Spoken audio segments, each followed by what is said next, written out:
الرجيم بسم الله الرحمن الرحيم يا أيها الذين آمنوا اتقوا الله حق تقاته ولا تموتن إلا وأنتم مسلمون. وقال الله تبارك وتعالى في شان حبيبه محمد صلى الله عليه وسلم: إن الله وملائكته يصلون على النبي يا أيها الذين آمنوا صلوا عليه وسلموا تسليما. اللهم صل على محمد وعلى آل محمد كما صليت على إبراهيم وعلى آل إبراهيم إنك حميد مجيد.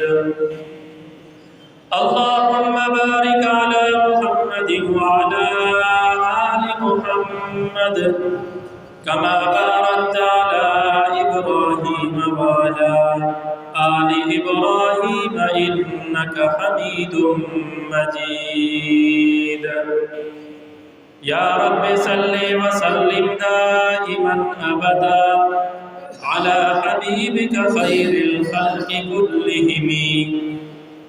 هو الحبيب الذي ترجى شفاعته، هو الحبيب الذي ترجى شفاعته لكل حول من الأحوال مقتحم. ثنا ہے پتا پتا دم بدم خدایا تیرا، یہ زمین و آسمان تیرے کہ کون و مکان تیرا. تیرا کھا کر جو اس دنیا میں تیرے شکوے کرے یا رب، تعجب ہے کہ اس پر بھی رہے لطف و کرم تیرا. واجب التکریم سامعین محترم، جہاں تک میری آواز جا رہی ہے، میری ماؤں بہنوں عزیز نوجوان ساتھیوں، قرآن پاک کے چوتھے پارے سے سورہ آل عمران کی آیت نمبر 102 میں نے آپ حضرات کے سامنے تلاوت کی. اللہ پاک سے التجا ہے کہ اللہ تعالیٰ مجھے قرآن و سنت کے مطابق حق سچ بیان کرنے کی توفیق عطا فرمائے، آپ تمام حضرات کو سننے کی، سمجھنے کی اور اس کے بعد ہم سب کو عمل کی توفیق عطا فرمائے. اللہ تعالیٰ نے اپنے بندوں کے اندر اپنا ڈر اور اپنا خوف پیدا کرنے کی تلقین فرمائی کہ ایک بندے کے اندر صرف اور صرف اللہ تعالیٰ کی ذات کا ڈر ہونا چاہیے. وہ ڈر ایسا ہو کہ حق کا توقاتی ہی، کہ جس طرح ڈرنے کا حق ہے، یہ نہیں کہ مسائل کے اندر اللہ کا خوف آ جائے اور خوشیوں کے اندر بندہ اللہ کو بھول جائے، پریشانیوں میں اللہ کا خوف ہو جائے اور سکھوں کے اندر انسان اللہ کو بھول جائے. اللہ کا ڈر اور خوف اللہ کے نیک بندوں کے دلوں کے اندر ہر وقت موجود ہوتا ہے. بادشاہ نے اپنے وزیروں اور مشیروں کا امتحان لینا چاہا کہ کس بندے کے دل کے اندر اللہ کا خوف ہے. اس نے کہا کہ میں تمہیں ایک ایک مرغی دیتا ہوں، اس مرغی کو جا کر کے اس جگہ پر ذبح کرنا جہاں پر کوئی نہ دیکھ رہا ہو. اب کوئی بندہ مرغی کر کے ذبح کر رہا ہے، کوئی صحراؤں میں جا کر ذبح کر رہا ہے، کوئی گھر کے کونے میں ذبح کر رہا ہے۔ شام کے وقت سارے کے سارے وزراء اپنی مرغیوں کو لے کر کے آئے، سب کی مرغیاں ذبح ہیں۔ سب سے آخر میں ایک بندہ آیا ہانپتا کانپتا ہوا، اور اس کی مرغی زندہ ہے۔ بادشاہ نے کہا کہ یہ سارے مرغیوں کو ذبح کر کے آ گئے، تو نے کیوں ذبح نہیں کی؟ وہ کہنے لگا کہ بادشاہ محترم، آپ نے کہا تھا کہ اس مرغی کو اس جگہ پر ذبح کرنا جہاں پر کوئی نہ دیکھ رہا ہو۔ میں گھر میں گیا، وہاں پر کوئی ذات دیکھ رہی تھی، جنگل میں گیا، وہاں بھی کوئی ذات دیکھ رہی تھی، صحرا میں گیا، وہاں پر بھی کوئی ذات دیکھ رہی تھی۔ کہا کہ تجھے کون دیکھ رہا تھا؟ وہ کہنے لگا کہ مجھے اللہ دیکھ رہا تھا۔ جہاں پر بھی گیا وہاں پر میں نے اللہ کو پایا ہے۔ اسے کہا جاتا ہے اللہ کا خوف اور اللہ کا ڈر۔ مسلمانوں، آج ہم مسائب، پریشانی اور مصیبتوں کے اندر اللہ کا خوف محسوس کرتے ہیں، لیکن جب ہمارے اوپر خوشیاں آتی ہیں، ہمارے اوپر فراوانی آتی ہے، ہم اللہ کو بھول جاتے ہیں۔ اللہ کا ڈر اور اللہ کا خوف ہمارے دلوں سے نکل جاتا ہے۔ رب نے فرمایا یا ایھا الذین آمنوا اتقوا اللہ، اے ایمان والو اللہ سے ڈر جاؤ، حق تقاتہ، جس طرح اللہ سے ڈرنے کا حق ہے۔ آج ہم مسائب اور پریشانیوں اور مصیبتوں میں اللہ کو یاد کرتے ہیں، لیکن جب خوشیاں آتی ہیں ہم اپنے رب کو بھول جاتے ہیں۔ ایک بندے کا کاروبار نہیں چلتا، وہ کہتا ہے کہ یا اللہ کاروبار چلے، میں زکوٰۃ بھی ادا کروں گا، میں صدقات بھی ادا کروں گا، لیکن جب پریشانیاں اور مصیبتیں آتی ہیں وہ صدقہ دینے کے لیے تیار ہو جاتا ہے، لیکن سال کے بعد اس کے اوپر جب زکوٰۃ واجب ہوتی ہے وہ زکوٰۃ دینے کے لیے تیار نہیں ہوتا۔ جب مسلمان واجبات کو ادا نہیں کرتے، جب مسلمان فرائض کو ادا نہیں کرتے، پھر نوافل کا کوئی فائدہ نہیں ہوتا۔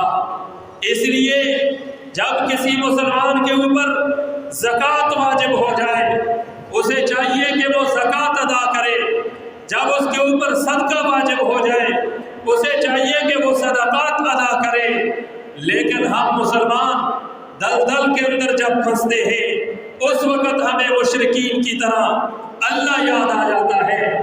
قرآن پاک کے اندر اللہ پاک نے مشرکین کی ایک بری خصلت کو بیان کیا ہے، فَإِذَا رَكِبُوا فِي الْفُلْكِ دَعَوُا اللَّهَ مُخْلِصِينَ لَهُ الدِّينَ فَلَمَّا نَجَّاهُمْ إِلَى الْبَرِّ إِذَا هُمْ يُشْرِكُونَ، کہ جب کشتی کے اندر مشرک سوار ہوتے ہیں، پانی کے اندر کشتی موجیں مارتی ہے، جوش مارتی ہے، پانی کی پریشانی کے اندر رب یاد آتا ہے۔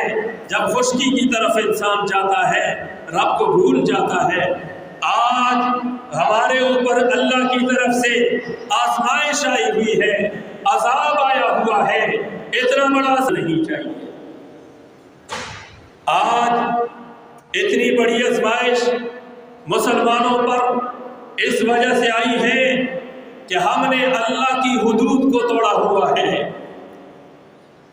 اللہ کی حدود کو ہم نے پاش پاش کیا ہوا ہے۔ آج دیکھیں کہ ہمارے ہاں کون سا ناجائز کام ہے جو نہیں ہو رہا، ہر ناجائز کام مسلمانوں کے اندر ہو رہا ہے۔ اللہ نے سودی کاروبار کرنے سے منع کیا، فَأْذَنُوا بِحَرْبٍ مِّنَ اللَّهِ وَرَسُولِهِ۔ رب کہتا ہے کہ جو لوگ سودی کاروبار کرتے ہیں میں اور میرا رسول ان کے ساتھ اعلان جنگ کرتے ہیں، تیار ہو جاؤ اعلان جنگ کے لیے۔ آپ مجھے یہ بتاؤ کہ آج کیا یہاں پر سودی نظام نہیں ہے؟ آج یہاں پر مسلمان سود کے اندر ملوث نہیں ہے؟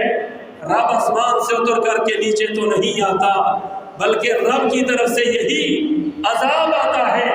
کبھی وہ پانی کو عذاب کی صورت میں نازل کر دیتا ہے، کبھی وہ گھر کو بھی عذاب کی صورت میں بنا دیتا ہے۔ اللہ کی طرف سے اعلان جنگ ہو چکا ہے، ہمیں چاہیے کہ ہم اپنے گناہوں پر توبہ کر لیں۔ فَأْذَنُوا بِحَرْبٍ مِّنَ اللَّهِ وَرَسُولِهِ، جب اعلان جنگ رب کی طرف سے ہو، اس کے رسول کی طرف سے ہو، مسلمان رب کے سامنے کھڑا نہیں ہو سکتا۔ یہ اعلان جنگ اتنی بڑی اعلان جنگ ہے کہ اللہ نے اس پانی کو جو رحمت کا پانی تھا مسلمانوں کے لیے زحمت کا پانی بنا دیا ہے۔ آج جن علاقوں میں مسلمان سیر و سیاحت کے لیے جاتے تھے، وہاں پر فحاشی، وہاں پر بدامنی، وہاں پر ہر غلاظت ہوا کرتی تھی، اللہ نے ان علاقوں کو صفحہ ہستی سے مٹا دیا۔ یہ ہمارے گناہوں کا نتیجہ ہے۔ نبی اکرم صلی اللہ علیہ وسلم نے فرمایا کہ جب مسلمانوں کے اندر مختلف قسم کے گناہ جمع ہو جاتے ہیں تو اللہ کی طرف سے ان کے اوپر مختلف قسم کے عذاب نازل ہوتے ہیں۔ ایک وقت تھا کہ یہ قوم پانی کے لیے ترس رہی تھی، بارشیں نہیں ہو رہی تھی۔ آج اس قوم کے اوپر اللہ نے اتنی بارشوں کا نزول کیا کہ آج یہی ہاتھ اٹھا کر کے کہتے ہیں کہ یا اللہ اس عذاب کو ختم کر دے۔ اس کی وجہ کیا ہے؟ وجہ یہی ہے کہ ہم نے اپنے رب کو چھوڑ دیا ہے، اور رب کے ساتھ مسلمانوں نے بھی اعلان جنگ کیا۔ میں نے کہا کہ کون سا ناجائز کام ہے جو آج مسلمانوں کے اندر نہیں ہو رہا؟ کیا مسلمان سودی کاروبار نہیں کرتا؟ کیا مسلمان ملاوٹ نہیں کرتا؟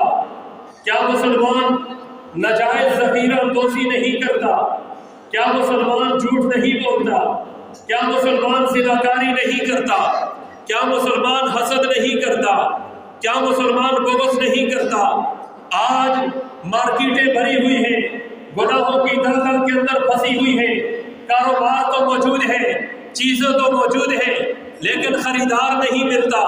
اگر خریدار ملتا ہے اسے دونوں ہاتھوں سے لوٹنے کی کوشش کی جاتی ہے۔ ڈاکٹروں کے پاس چلے جاؤ، وہ آپ کو کہتے ہیں کہ اس کمپنی کی دوائی استعمال نہ کرو، دوسری طرف پرافٹ موجود ہوتا ہے۔ عدالتوں کے اندر چلے جاؤ، وکیل کو پتا ہوتا ہے کہ میرا موکل گناہ گار ہے، میرے موکل نے غلط کام کیا ہوا ہے، وکیل کو پتا ہوتا ہے کہ یہ جو کام کر کے آیا ہے ناجائز کام کر کے آیا ہے، لیکن پھر بھی چند ٹکوں کی خاطر وکیل اس کے سامنے اپنا ایمان بیچ دیتا ہے، سب کی بات نہیں کرتا۔ لیکن وہاں پر ایسے لوگ موجود ہوتے ہیں، آپ چلے جائیں نقشہ نویسوں کے پاس، وہاں پر بھی وہ آتے ہیں زمین کو ماپنے کے لیے، تولنے کے لیے۔ اب ایک بندے کو اگر ایک بالشت جگہ ملتی ہے، زیادہ ملتی ہے، کسی اور کی ہوتی ہے، لیکن وہ کہتا ہے کہ تمہارا نقشہ تب درست ہوگا کہ جب یہاں پر تو اس کی جگہ اپنی زمین کے اندر شامل کرے گا،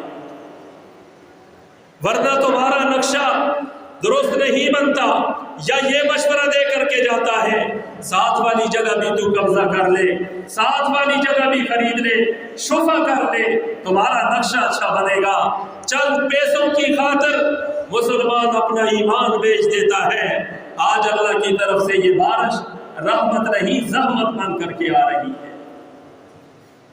فصلیں تباہ ہو چکی ہیں، اناج تباہ ہو چکا ہے، غلہ تباہ ہو چکا ہے، ہر طرف ناجائز کام ہو رہے ہیں۔ نبی اکرم صلی اللہ علیہ وسلم فجر کی نماز مسجد نبوی میں پڑھ کر کے باہر نکلے، بازار لگا ہوا ہے۔ اور یہ بھی یاد رکھیے کہ مدینہ پاک کے اندر فجر کی نماز کے بعد دکانیں کھلنا شروع ہو جاتی ہیں، بلکہ بعض دکانیں فجر سے پہلے کھل جاتی ہیں۔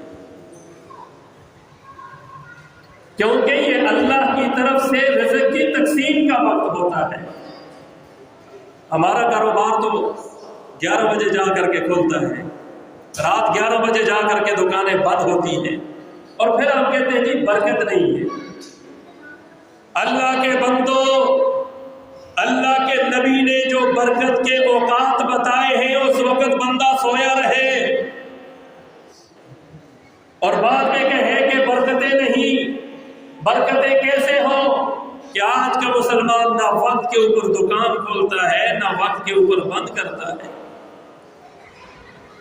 اور جب اللہ کی طرف سے کوئی عذاب آتا ہے، کبھی کورونا کی شکل میں، کبھی کس شکل میں، تو پھر دیکھیں ہم جاتے شریعت کی طرف ہیں۔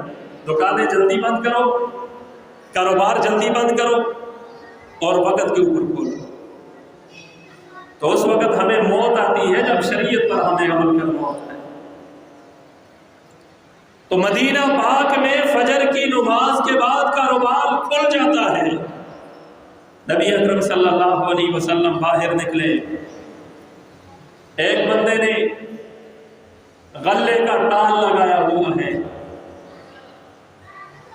جو ہے یا کوئی اور چیز وہاں پر موجود ہے یا کھجوریں موجود ہیں۔ نبی اکرم صلی اللہ علیہ وسلم نے دیکھا کہ اس کا جو غلہ ہے وہ اوپر سے خشک ہے۔ فرمایا کہ اللہ کے بندے، رات کو مدینہ میں بارش برسی ہے اور تو نے جو ٹال لگایا ہوا ہے یہ خشک کیسے ہے؟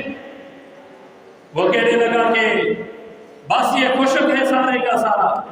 نبی اکرم صلی اللہ علیہ وسلم نے اپنی مبارک قمیض مبارک کو اوپر کیا، اپنے ہاتھ کو ایسے غلے کے اندر داخل کیا اور وہاں سے تر غلے کو باہر نکالا، کہا کہ اللہ کے بندے، کیا یہ بارش اس کے اندر گئی ہے، اوپر نہیں ہوئی، یا بارش اس کے صرف اندر ہوئی ہے؟ اور ایک جملہ فرمایا کہ من غشنا فلیس منا، جس نے ہمیں دھوکہ کیا وہ ہم میں سے نہیں ہے۔ یہ دھوکہ دینے والا مسلمان کو دھوکہ دے رہا ہے، مسلمان بھائی کو دھوکہ دے رہا ہے، اور جو اپنے مسلمان بھائی کو دھوکہ دے دے، اللہ کے نبی نے فرمایا کہ وہ ہم میں سے نہیں ہے۔ آج ملاوٹ کہاں پر آپ کو خالص دودھ ملے گا؟ کون سی جگہ پر آپ کو خالص دہی ملتا ہے؟ بلکہ جس وقت جانور کا دودھ دھویا جاتا ہے، بالٹی بھر کر کے مسلمان پہلے وہاں پر رکھتا ہے، پانی وہاں پر پہلے سے موجود ہوتا ہے۔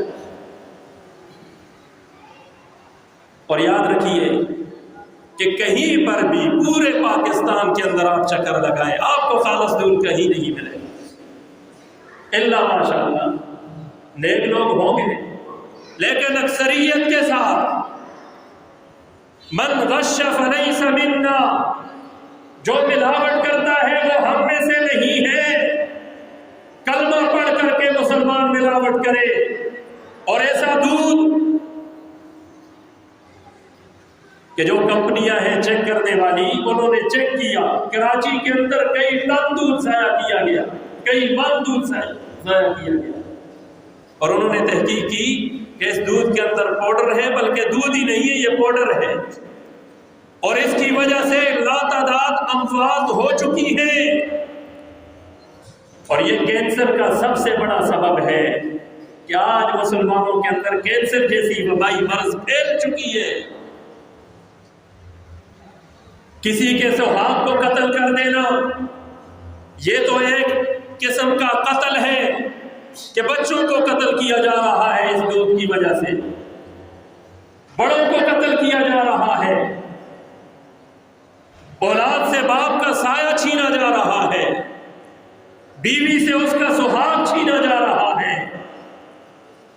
آج یہ سارے کام ہو رہے ہیں، اور پھر کہتے ہیں اللہم ربنا تقبل منا انک انت السمیع العلیم، یا اللہ ہماری دعاؤں کو تو قبول فرما، تو سننے والا ہے۔ رب سنتا ہے، لیکن آگے دل بھی ایسا ہونا چاہیے جو پاک ہو۔ ملاوٹ بندہ کرے اور پھر کہے کہ یا اللہ تو سنتا کیوں نہیں؟ ہر کام سے اسلام نے منع کیا، لیکن اس کام سے سختی کے ساتھ منع کیا ہے کہ مسلمان دھوکے باز نہیں ہو سکتا، مسلمان ملاوٹ نہیں کر سکتا۔ اور پھر ایک مسلمان جب منڈی کے اوپر جانور بیچنے کے لیے جاتا ہے، بھینس، تو کئی دن تک اس کا دودھ نہیں دھوتا، اور جب بندہ جا کر کے دودھ نکالتا ہے، وہ جی کتنا دودھ ہے، 25 کلو دودھ دیتے ہیں، 3 کلو دودھ نکلتے ہیں، پہلے دن تو وہ نکلتا ہے، اس کے بعد وہ 3 کلو 4 کلو والی دودھ۔ یہ جانور کے ساتھ بھی ظلم ہے اور اپنے مسلمان بھائی کے ساتھ بھی ظلم ہے۔ کیا یہ ظلم کرنے والا مسلمان اپنے آپ کو مسلمان کہہ سکتا ہے؟ آج ہم مسلمان کتنی بیماریوں کے اندر ملوث ہیں، کیا کیا بتائیں آپ کو۔ جھوٹ ہمارے اندر ہے، وعدہ خلافی ہمارے اندر ہے۔ نبی اکرم صلی اللہ علیہ وسلم بدر میں لڑائی کے لیے جا رہے تھے، 313 کا قافلہ تھا۔ کتنے تھے؟ 313 مسلمان تھے، اور ایک ایک انسان، ایک ایک مسلمان کی ضرورت تھی،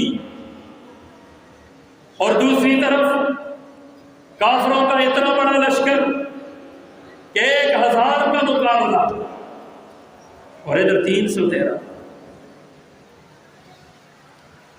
2 مسلمان آئے نبی پاک صلی اللہ علیہ وسلم کے پاس، سننے کی بات ہے، کہنے لگے اللہ کے نبی صلی اللہ علیہ وسلم، ہم میدان بدر میں آ چکے ہیں، ہم مسلمان ہیں، ہم ایمان والے ہیں، ہم نے کلمہ پڑھا ہے، ہم آپ پر جان قربان کرنے کے لیے تیار ہیں، اسلام کے لیے ہمارے بچے بھی قربان، ہماری جان بھی قربان، ہمارا مال بھی قربان ہے، لیکن ابھی راستے کے اندر آتے ہوئے مسلمانوں کا سب سے بڑا دشمن ابو جہل ہمیں ملا تھا، اس نے ہمیں پکڑ لیا اور کہنے لگا کہ کہاں جا رہے ہو؟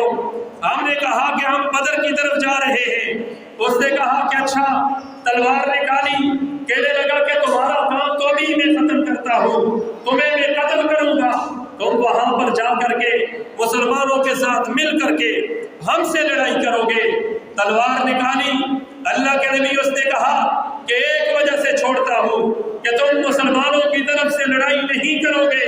وہ کہنے لگے کہ ٹھیک ہے، ہمیں قتل نہیں کرنا، ہم مسلمانوں کی طرف سے لڑائی نہیں کریں گے، ہم تمہارے ساتھ جہاد نہیں کرتے۔ اللہ کے نبی، ہم نے اس کے ساتھ فریب کیا ہے، اب ہم آ چکے ہیں، جہاد کے لیے ہماری جان تیار ہے۔ نبی اکرم صلی اللہ علیہ وسلم نے فرمایا، جاؤ جا کر کے ایک کنارے پر بیٹھ جاؤ، تم نے اس کے ساتھ وعدہ کر لیا ہے کہ ہم نے جنگ نہیں کرنی، لہذا مجھے ایسے مجاہدین کی ضرورت نہیں ہے کہ جو جھوٹ بول کر کے آئے۔ اللہ کے نبی، وہ تو کافر تھا، تو نبی اکرم صلی اللہ علیہ وسلم نے فرمایا کہ ہاں وہ مسلمان نہیں تھا، لیکن تم بتاؤ کیا تم بھی کافر ہو؟ تم تو مسلمان ہو، وعدہ اگر تم نے کافر کے ساتھ کیا ہے، لیکن اسلام وعدے کو توڑنے کی اجازت نہیں دیتا، لہذا میرے قافلے کے اندر تم نے آ کر کے لڑائی نہیں کرتی۔ اسے اسلام کہا جاتا ہے۔ ایک ایک مسلمان کی ضرورت تھی، 313 نہتے مسلمان اور کفر کا مقابلہ کر رہے ہیں، لیکن اللہ کے نبی نے فرمایا کہ وعدہ کر لیا ہے، تمہاری زبان ایک ہونی چاہیے، لہذا خاموشی کے ساتھ وہاں پر بیٹھ جاؤ، میرے قافلے کے اندر تم نے لڑائی نہیں کرتی۔ حالانکہ ان کے ایمان کے اندر کوئی شک نہیں تھا، لیکن زبان زبان ہوتی ہے۔ آج تو ہمارے مسلمان کہتے ہیں، اور کمانے وقت کھوتے کو بھی پیا حرم ہے، بھائی تم نے گدے سے ہی کام نکالنا ہے۔ تمہاری زبان اتنی ہو چکی ہے کہ ایک دوسرے مسلمان کو بھی تم نے گدھا بنا دیا اور خود بھی گدھے بن گئے۔ گدھے کے ساتھ مسلمان یاری نہیں لگا سکتا، انسان یاری نہیں لگا سکتا، وہ تو گدھا ہے، جانور ہے، بس یہ کام نکالنا ہے۔ اپنی اولاد کو بھی ہم یہ درس دیتے ہیں، بس کام کر دیں، کام نکل جلے بس۔ یہ آج جو بارشیں ہو رہی ہیں، ہم یہاں پر بیٹھے ہوئے اس علاقے کے اندر قرب و جوار کا آپ مشاہدہ کریں، کہ نہ مسجدیں بچی ہیں، نہ مدرسے بچے ہیں، نہ گھر بچے ہیں، سارے کا سارا تباہ و برباد ہو چکا ہے۔ تو اس لیے ہمیں تہیا کرنا ہوگا کہ ہمارے اندر جو بیماری ہے اس بیماری کو ختم کرنا ہوگا۔ جسمانی بیماری کے لیے ہم اسپیشلسٹ ڈاکٹر کو ڈھونڈتے ہیں، اچھا سرجن تلاش کرتے ہیں جو ہمارا اچھا آپریشن کرے، اور جو ہمارے اندر روحانی بیماریاں ہیں انہیں کون دور کرے گا؟ اس لیے آج مسلمانوں کو چاہیے کہ تمام کے تمام گناہوں سے دور رہے، ملاوٹ سے دور رہے، دھوکہ دہی سے دور رہے۔ نبی اکرم صلی اللہ علیہ وسلم نے فرمایا التاجر الصدوق الامین مع النبیین والصدیقین والشہداء، کہ سچا تاجر کل قیامت کے دن انبیاء کی صف میں ہوگا، صدیقین کی صف میں ہوگا، شہداء کی صف میں ہوگا۔ تجارت ہماری اسلامی اصولوں کے مطابق ہوگی تب آج کا مسلمان کامیاب ہوگا۔ ایک صحابی رسول تھے جن کا نام حضرت واصلہ بن اسقع تھا رضی اللہ تعالیٰ عنہ۔ وہ راستے سے جا رہے تھے تو کوئی تاجر آیا خریداری کرنے والا، وہ ان کے گھر میں پہنچا اور دستک دی، کہا کہ سنا ہے کہ تم اونٹ کو فروخت کرتے ہو، اونٹ بیچتے ہو۔ تو ان کے بیٹے گھر پر تھے، انہوں نے کہا کہ ہاں بیچتے ہیں۔ کہا کہ ٹھیک ہے، کتنے کا؟ اتنے کا، لے کر کے جاؤ۔ سودا ہو گیا۔ اب یہ بندہ اونٹ لے کر کے نکلا، کافی سفر طے کیا، راستے کے اندر وہ صحابی مل گئے حضرت واصلہ۔ انہوں نے کہا کہ لگتا ہے کہ یہ اونٹ تو میرا ہے۔ اور نیک بچے ایسے تے بھی نیک ایسا آج کل کے پتر بھی ہوتی چیز بیچ کے بعد بیچار بھی ڈھونڈنے لگ جاتے ہیں۔ ادھر ایک بندے کی بھینسیں گم ہو گئی تو وہ بھینسیں جا کر کے بیٹے نے FIR درج کروائی، کہا کہ کسی نامعلوم شخص نے میری بھینسوں کو چرا دی ہے، میرا باپ گھر پہ نہیں تھا۔ وہ کرتے کرتے بیٹا بھی ڈھونڈ رہا ہے، باپ بھی ڈھونڈ رہا ہے۔ تحقیق کی، چند دنوں کے بعد پتہ چلا کہ جڑے جڑے FIR کرانی تھی اسے نہیں چکائی، بیٹے نے جا کر کے فروخت کی۔ اور پھر کہتے ہیں لا الہ الا اللہ محمد الرسول اللہ، یہ چیز بڑی اپنی ہے، میں اتنی نہیں کہی ہے۔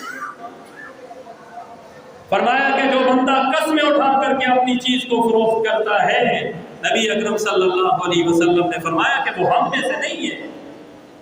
بھائی ایک بندے کی چیز ہے، قسم اٹھانے کی کیا ضرورت ہے؟ بالکل درست چیز ہو، اچھی چیز ہو تو قسم کی ضرورت ہے ہی نہیں ہے۔ حضرت واصلہ نے کہا کہ اللہ کے بندے یہ اونٹ تو مجھے میرا لگتا ہے۔ انہوں نے کہا کہ اچھا، میں تو فلاں گھر سے خرید کر کے آیا ہوں۔ کہا کہ اس کے اندر کوئی عیب تھا؟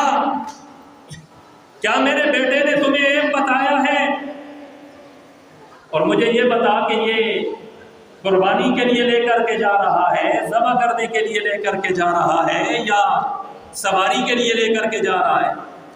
وہ کہنے لگا کہ میں نے حج پر جانا ہے تو حج کے ارادے سے میں نے اس اونٹ کو خریدا ہے، اس پر میں سوار ہو کر کے حج کروں گا۔ انہوں نے کہا کہ یہ اس قابل نہیں ہے، آپ میرے ساتھ چلو، اس اونٹ کو واپس کرو اور جتنی تمہاری قیمت ہے وہ واپس لو۔ اب وہ واپس لے کر کے گئے، راستے میں وہ کہتا ہے کہ آپ کے بیٹے نے نہیں بتایا، آپ کیوں بتا رہے ہیں؟ کہا کہ یہ ہمارا حق بنتا ہے، ہم اس نبی کے امتی ہیں جس نبی کو دیکھ کر کے کافروں نے کلمہ پڑھا تھا اور مسلمان ہوئے۔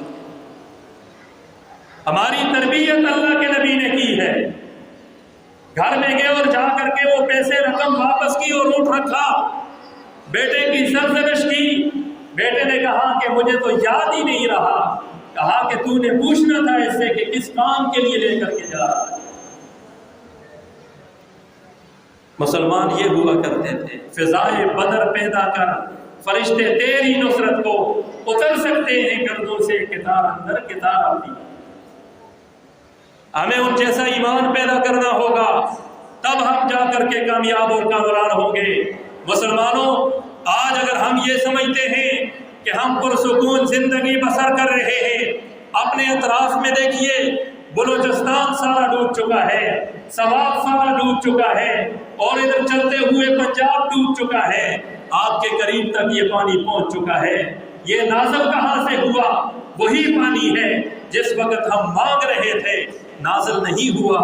آج کہہ رہے کہ بس ہو جائے، بند نہیں ہو رہا۔ اس کے پیچھے سارے ہمارے گناہ ہیں، اللہ کی ناراضگی ہے۔ ہمیں اپنے رب کو راضی کرنا ہوگا، توبہ استغفار کرنی ہوگی۔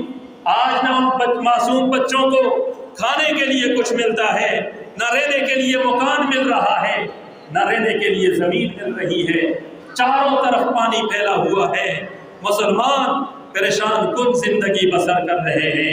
اس لیے ہمیں بھی توبہ کرنی ہوگی اور اپنے مسلمان بھائی کو اس موقع کے اوپر یاد رکھنا ہوگا۔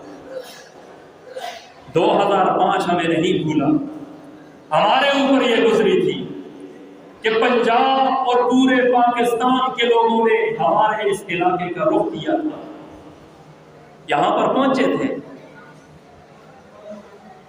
اور انہوں نے اپنے منہ سے نوالا نکال کر کے ہمیں دیا تھا۔ ان سڑکوں کے اوپر راشن پڑا ہوا تھا، اٹھانے والا کوئی نہیں تھا، لوگ اپنی لاشوں کو سنبھال رہے تھے۔ آج بھی یہی ہو رہا ہے کہ کہیں پر ایک فرد بچا ہے ایک خاندان کا، کہیں پر پورا خاندان ختم ہو چکا ہے۔